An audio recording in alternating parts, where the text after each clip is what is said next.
Jingai Musume 133. The Aftermath Part 1. Editors, Sebastian, Speed Phoenix. You ignored me the whole time, complained Annie, even though I was really worried too. And my bad. Come on Annie, cheer up. I said I'm sorry already. My attempt to appease the black-haired girl's displeasure was met with silence. Though she was currently situated on my lap, she absolutely refused to meet my gaze. She turned her head away from me each and every single time I tried to look at her. The pout that decorated the girl who normally just remained expressionless was a treasure. It was so rare and adorable that I couldn't help but want to snap a picture just to keep it forever preserved. Okay, how's about I spend the rest of the day with you to make up for it? I'll even do anything you want. Within reason of course, I said. The only catch is no more frowning, okay? Come on Annie. You're breaking Daddy's heart here. Really? She had yet to turn to face me, but hearing my desperate offer finally led the girl to stop avoiding my gaze. Annie's anger was justified. She had been worried because I had collapsed immediately after defeating the mentally challenged lizard, and yet, I may or may not have ended up completely ignoring her after I woke up. In fact, I hadn't even acknowledged her because I was too busy flirting with Leffy to notice much of anything else at all. Yeah, no wonder she's mad. Who wouldn't be, in her shoes? Although they weren't actually supposed to know that there even was a battle, let alone one against a dragon.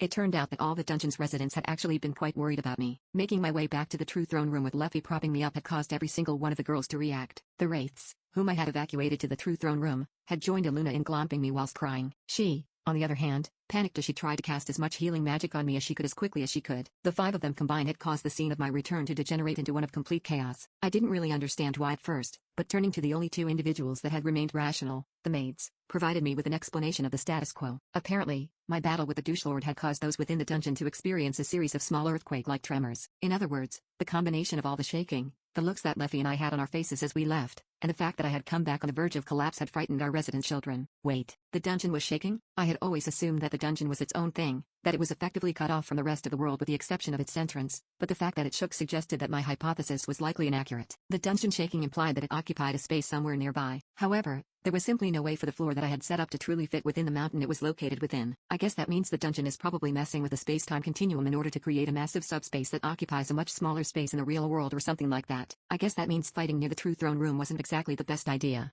Huh? The cave that led into the dungeon steps had in fact caved in because the dragon had hit the vicinity with a relatively weak attack. Yeah, probably wouldn't have been pretty if that had been one of his more powerful attacks. Huh? Yeah, I may just use hardening all around here to make sure nothing ever breaks. I don't exactly want everyone to end up getting buried alive. The girls living inside the castle weren't the only ones that had sensed my duel to the death. Rear had as well and he had wanted to come running over, but I specifically instructed him to stay away because I knew that the battle against the black douchebag was one that I had to win on my own. Rear, however, seemed to interpret it as a matter of incompetence. The diligent wolf had visited the castle to check on me after the battle and left with a troubled, brooding look on his face. It was obvious that he was thinking of getting stronger so he could eliminate my enemies before I was stuck dealing with them. You know, as a dungeon master and whatnot, I'm happy to see him want to strive for greater heights, but I hope he doesn't stress himself out over it. I should get Layla to cook him something special sooner or later. I'm sure he'd like that. His minions will probably be over the moon about it too. Really? So what do you want me to do, Annie? I peeked at her face from my cross-legged position on top of the throne.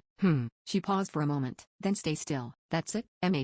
All I want is to be with you, master. Annie flashed a brief, barely noticeable smile before leaning into my chest. That's so not fair. I was really worried because you slept like a log and wouldn't get up after. Yuki. Iluna, who noticed Annie's position, shouted a complaint. I want to sit on your lap too. And my bed. Alright Iluna, come here, I said. Annie, can you scoot over so there's a bit more space for her? Okay. A hand reached over from the side and placed itself on my cheek right as Iluna got on my lap. It was accompanied by a nice cool sensation, one not that different from gel. Are you really okay, master? You're really not hurt? Asked the hand's owner. Oh come on I said I'm fine already, didn't I? I moved my arms around a bit in order to prove my point. See? I'm all healed up. Are you really sure? The slime continued to question me, her voice filled with worry. Because I know you like to act like you're okay when you're not. Her actions and questions served to demonstrate that, like Rear, she was able to roughly sense my condition and see through me in ways that the other little girls couldn't. And while they weren't currently present, the same more or less went for the wraiths. They continued to act like they were concerned for my well-being even after I'd regained most of my strength. I had the sneaking suspicion that, like Rear, they were concerned over their abilities and wanted to do something about the whole situation because they too were monsters spawned by the dungeon. I'm kinda happy you're so worried about me, but I'm really okay. I'm fit as a sailor pumped full of spinach. Really? Really? Are you good as new? Asked the slime. Yup. I've been oiled up and all my parts have been swapped for new ones. So yeah,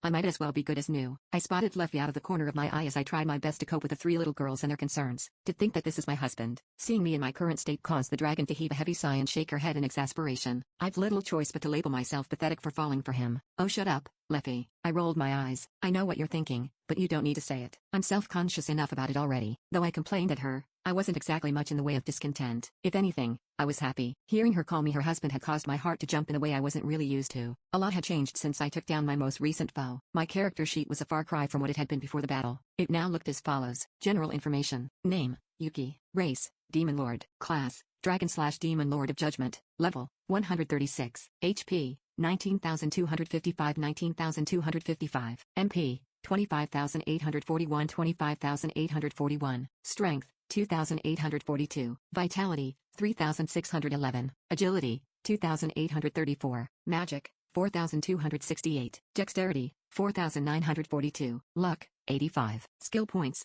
52. Unique skills, Magic Eye, Translation, Flight, Tenacity, Sovereign Pressure, Skills, Item Box, Analyze X, Martial Arts Mastery Vi, Primordial Magic Vi, Stealth Vi, Enemy Detection Vi, Sword Mastery 4, Weapon Transmutation V, Enchant V, Trap Mastery 4, Great Sword Mastery Vi, Disguise 4, Crisis Detection Vi. Titles, Demon Lord from Another World, Supreme Dragon's Owner, One Who Judges, One Hostile to Humanity, Survivor of Death's Embrace, Demon Lord, King of the Dragons, Supreme Dragon Spouse, DP, 304,356. So, yeah.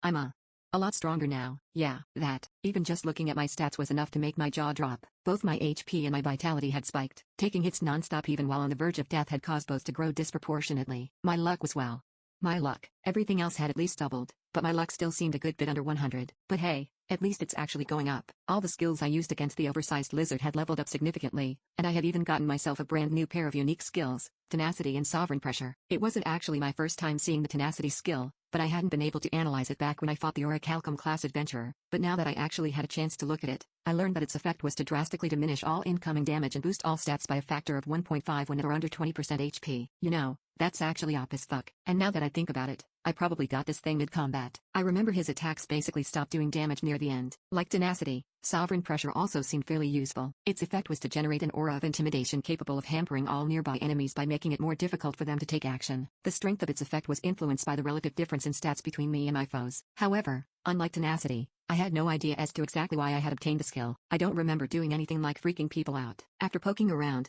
I learned that it came from one of my newly acquired titles, one whose description read as follows. Demon Lord, King of the Dragons. This is a title granted to the Demon Lord who defeated the King of the Dragons and thereby inherited his position as Dragon Lord. It provides an extreme boost to charisma when engaged in conversation with a dragon, and grants a unique skill by the name of Sovereign Pressure. Velp. Looks like I'm King of the Dragons now. I mean, I don't really mind the title itself since it makes me look like a total badass, but like, I know if it's actually really okay for me to have it. Like, I kinda don't have any plans to rule the dragons or whatever. Governing their village sounds like a headache and a half. I'm so not down. Seriously, they can solve their own problems. What they do ain't my business. Actually, this title is probably why my class ended up changing. One interesting thing about the Dragon/Demon Lord of Judgment class was that its details couldn't be viewed. Neither Analyze nor the dungeon's menu system could tell me much about its effects. But, that said, I did know for a fact that it did something. I felt as if my body was now much easier to control, and that my movements were more precise following my class change. Moreover, I had also confirmed that my magic was now much more powerful than it should have been otherwise. I had the feeling that there was more to it, but despite my curiosity, I was unable to determine the new class' precise effects. As far as titles went, Demon Lord, King of the Dragons was only one of my 3 newly acquired entities. The second read as follows.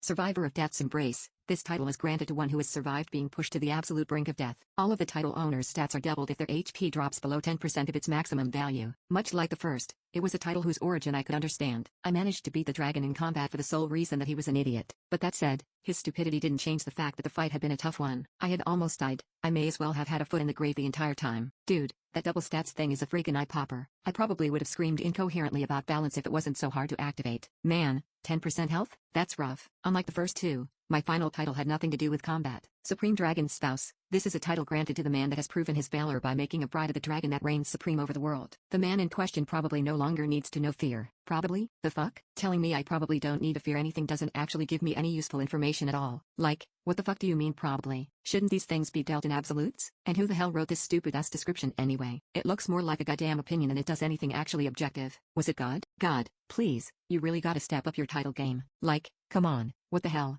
In the end, I decided to set aside its shoddy description and its questionable origins and just think of it as something that I was a bit embarrassed to have. My battle with Lizard Brain had consumed most of my DP. I had literally used so much of it that I ended up with a 2-digit number. However, killing him and chucking his corpse in the recycling bin had provided me with a hefty profit. I guess he really was a member of this world's most powerful race after all, even if the only thing he had in that thick skull of his was a rotten potato. While I did enjoy my recent stat changes, I wasn't entirely sure how I was supposed to feel about them, aside from bewildered, of course. The issue stemmed from the fact that my sudden explosive gains had translated themselves to real-life applications in a rather questionable manner. My newfound power was hard to control and therefore kept interfering with my regular day-to-day activities. I kept breaking cups, shattering plates, and once, I had even accidentally crushed the armrest of one of my chairs because I had accidentally gripped it just a bit too hard. Similar things happen so many times now that I didn't really have much of a choice but to awkwardly laugh it off whenever it happened. Hey. Wait a second, does this mean I'll actually be strong enough to carry out that genocide I've been planning? Oh, hell yes. Fuck manticores. I'm going to wipe every single last one of those assholes off the face of this planet and have their stupid-ass species officially marked as extinct. One of the reasons that my stats had grown so drastically was because my latest encounter had caused the dungeon to gain a pair of levels of its own. That said, I didn't actually evolve this time around. Wait, shouldn't evolving be what causes stat spikes? I'm confused. Another interesting thing of note was that my level and my stats had grown in a non-linear fashion. Each level seemed to provide a larger stat boost than the last. You know, my stats actually might end up as high as Luffy's by the time I catch up to her. Hell, they might even end up higher at this rate. While I was happy with where my stats were at, I wasn't exactly content with my level. It hadn't changed as much as I was hoping despite the fact that I had defeated something way higher level than me. Oh god. Grinding levels is hard. Is it just me? Or does it seem like matching Luffy's level is gonna take a few thousand years?